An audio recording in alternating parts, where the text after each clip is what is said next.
Alright, there's some confusion over some of these parts on this car, so I'm going to try to explain a few things, and maybe it'll solve some confusion. I know it looks complicated, but it's really not. It's just a lot of different parts on here. It makes everything a little complicated when they're all together. This is the fuel system. This is simply where your fuel pressure, off of your line pressure right here. This comes into this block. It flows through this hose right here. This is your fuel pressure regulator. And this is the sending unit for the digital fuel pressure gauge. You follow this line up here to the carburetor. This is where the fuel splits. This is to one carburetor. This is to the other carburetor. This is your choke balance bar. When this pulls back, this pulls both chokes.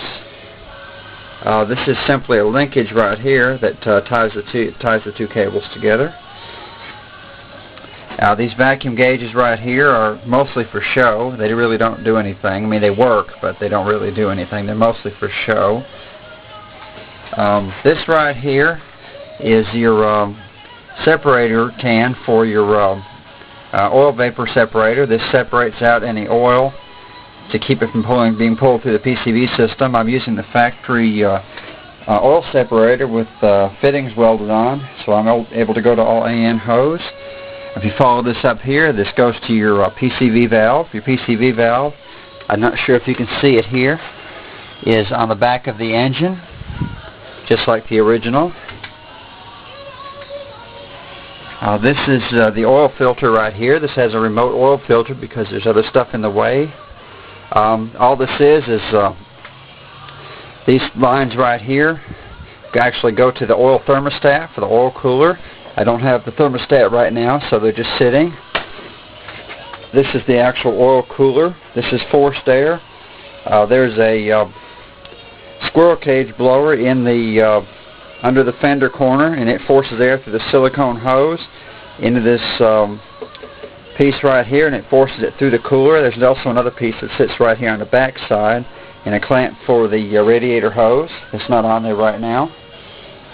Everything else is pretty self-explanatory. This is your coolant overflow reservoir.